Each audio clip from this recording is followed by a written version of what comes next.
Bismillahirrahmanirrahim. Assalamualaikum warahmatullahi wabarakatuh. Halo anak-anak, bagaimana kabarnya hari ini? Semoga anak-anak dalam keadaan sehat walafiat. Amin, amin, ya rabbal alamin. Nah, hari ini kita akan belajar tema 6, subtema 3, pembelajaran 3 dan 4.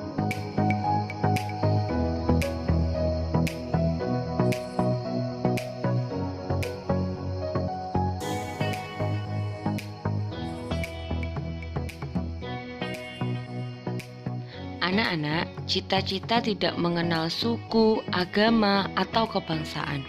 Semua orang dapat menempatkan cita-citanya setinggi langit. Namun, setiap orang harus berusaha keras untuk mencapainya. Seperti yang Bu Nila sampaikan tadi, untuk meraih cita-cita kita harus berusaha keras. Nah, ayo kita simak bacaan tentang usaha keras seorang yang bercita-cita besar. Anak-anak bisa membacanya ya di halaman 127 sampai 128 yang berjudul Sang Arsitek.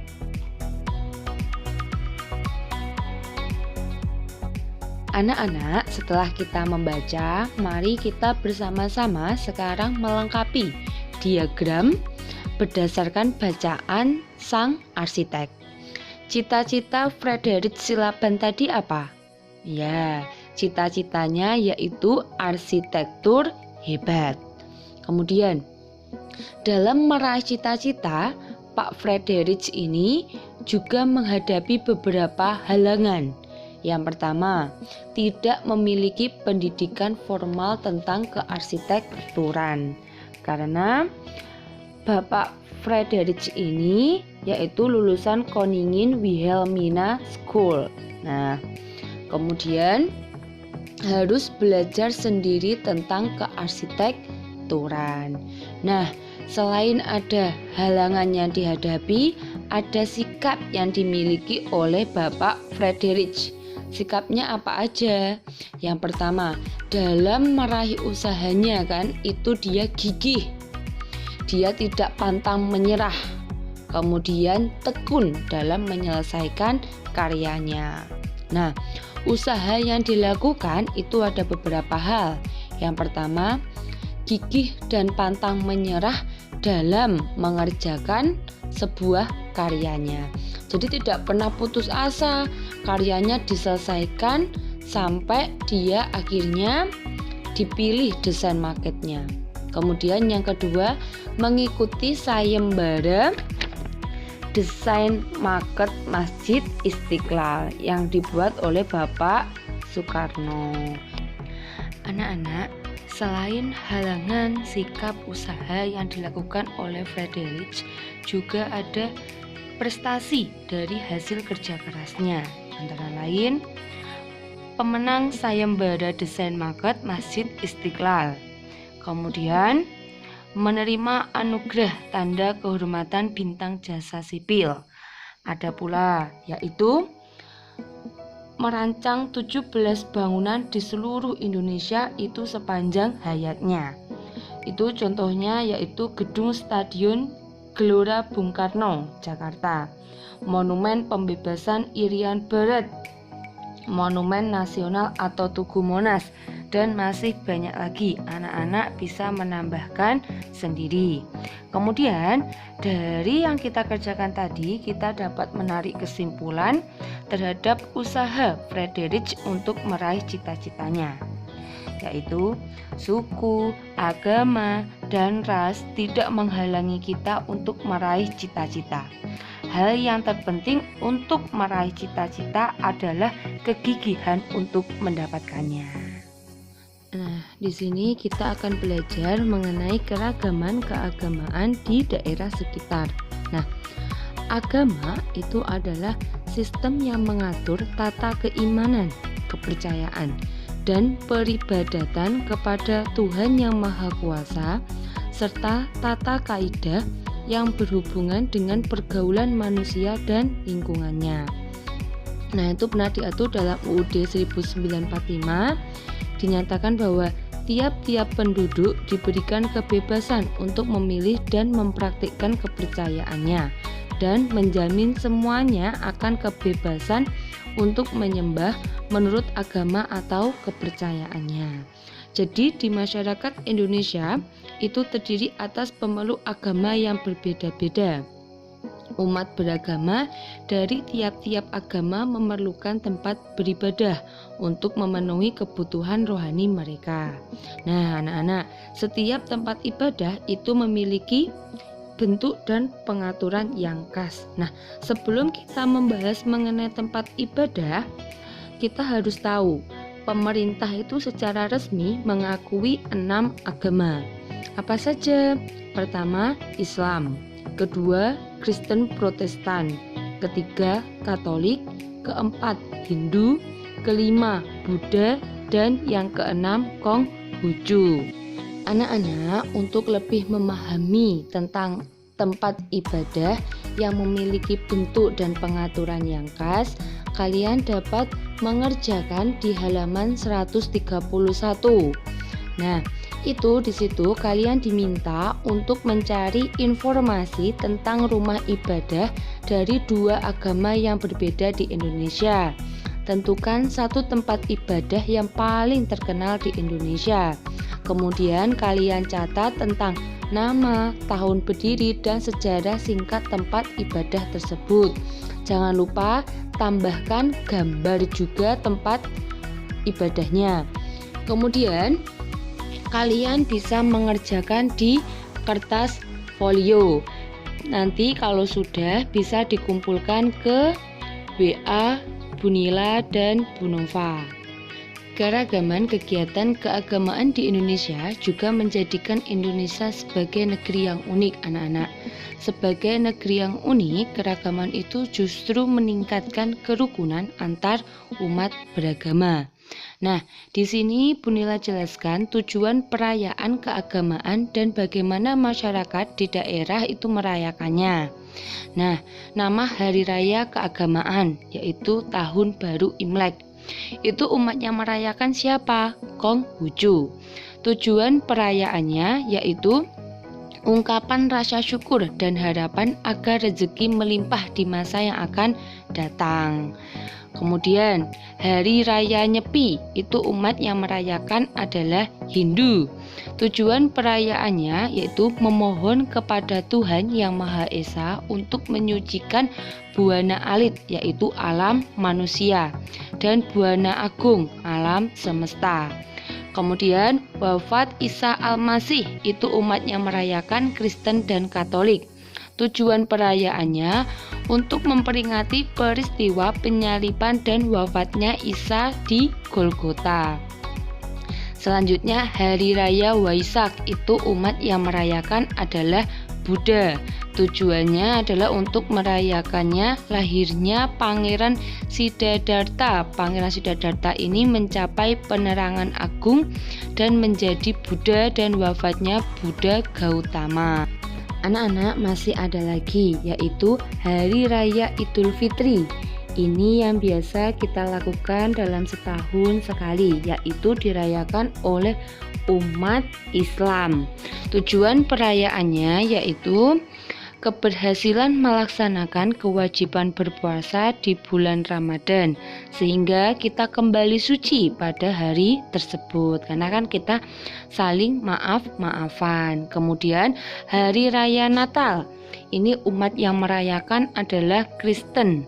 Nah, tujuan perayaannya untuk memperingati kelahiran Isa Al-Masih. Anak-anak, negara Indonesia itu merupakan negara kepulauan. Wilayahnya terbentang dari Sabang hingga Merauke. Indonesia juga memiliki sumber daya alam yang sangat banyak. Sumber daya alam tersebut berupa barang tambang, mineral, tumbuhan, hewan, dan sebagainya. Persebarannya itu terdapat di laut, sungai, hutan, puncak gunung, dataran tinggi, dataran rendah, maupun dalam perut bumi. Persebaran sumber daya alam dapat kita amati melalui peta tematik. Nah, Peta tematik atau peta khusus adalah peta yang menyajikan tema tertentu dengan kepentingan tertentu. Nah, peta persebaran sumber daya alam ini yang pertama berupa tumbuhan. Di peta tematik ditunjukkan daerah-daerah yang memiliki sumber daya alam tumbuhan untuk kebutuhan hidup masyarakat Indonesia. Sumber daya alam tumbuhan diantaranya adalah tanaman pangan, tanaman industri, dan hutan. Tanaman pangan itu menghasilkan bahan pangan seperti padi, palawija, sayuran, dan buah-buahan. Tanaman padi itu terdapat hampir di seluruh Sumatera, Jawa, Bali, dan Sulawesi. Sedangkan palawija itu terdapat di sebagian besar wilayah Indonesia. Serta sayuran dan buah-buahan itu terdapat di dataran tinggi seperti Lembang dan Cipanas di Jawa Barat, Batu di Jawa Timur, dan dataran tinggi Karo di Sumatera Utara. Tanaman industri itu menghasilkan bahan-bahan industri dan perdagangan ekspor anak-anak. Nah, itu berupa tanaman tebu, karet, kopi, teh, kelapa sawit, tembakau, dan kopra. Itu pun juga ada tanaman industri dan daerah penghasilnya. Contohnya tebu itu terdapat di Kalimantan, karet terdapat di Palembang, kopi terdapat di Jawa Timur, teh terdapat di Bandung, kelapa sawit terdapat di Medan, tembakau terdapat di Surakarta, kopra terdapat di Sulawesi. Itu pun masih ada daerah-daerah lain yang Bu Nila belum sebutkan. Kemudian, hutan di Indonesia itu ada yang terdiri atas satu jenis tanaman, dinamakan homogen, dan ada yang terdiri atas bermacam-macam tanaman, heterogen. Nah, dari hutan mempunyai banyak manfaat, antara lain mencegah banjir, tanah longsor, menyimpan cadangan air, serta tempat perlindungan hewan. Selanjutnya anak-anak, peta sebaran fauna hewan di Indonesia. Nah, sumber daya alam ini berupa hewan terdiri atas hewan liar dan hewan ternak. Hewan liar ini tinggal di hutan dan taman-taman nasional untuk dilindungi dari kepunahan. Contohnya, yaitu hewan liarnya harimau, kera, orangutan, gajah, badak, banteng, dan anoa. Kemudian selain itu, hewan ternak merupakan hewan yang dipelihara atau diternakkan untuk memenuhi kebutuhan manusia. Contoh hewan ternak yaitu ayam, sapi, udang, dan domba. Nah, biasanya penduduk pantai juga banyak yang mengusahakan ternak udang dan bandeng. Ternak udang dan bandeng ini menggunakan tambak atau empang. Anak-anak, yang terakhir kita perhatikan peta daerah persebaran sumber daya bahan tambang di Indonesia.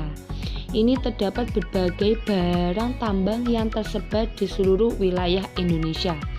Barang-barang tambang ini antara lain minyak bumi, batu bara, tembaga, besi, timah, kapur, yodium, asbes, marmer, dan belerang.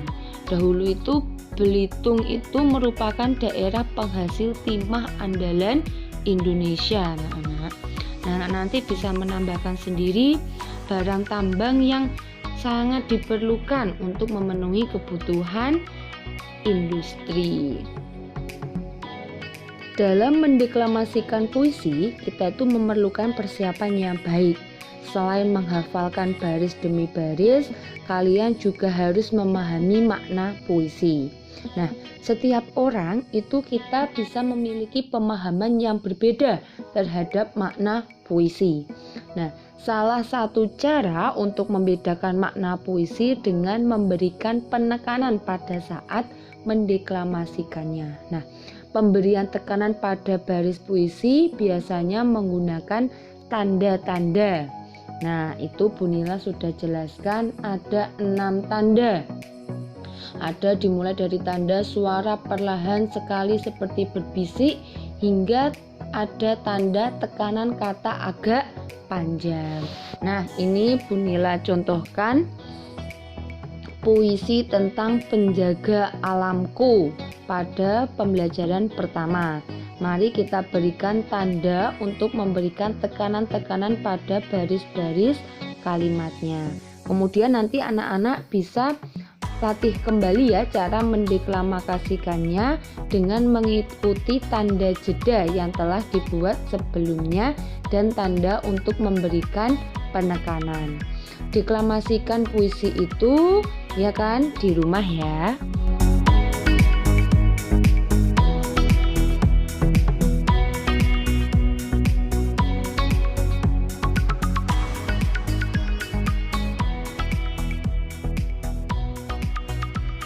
Alhamdulillah ya anak-anak, itu tadi pembelajaran hari ini. Semoga bermanfaat. Anak-anak tetap menjaga kesehatan, kemudian tetap belajar, jangan lupa untuk beribadahnya. Sekian, wassalamualaikum warahmatullahi wabarakatuh.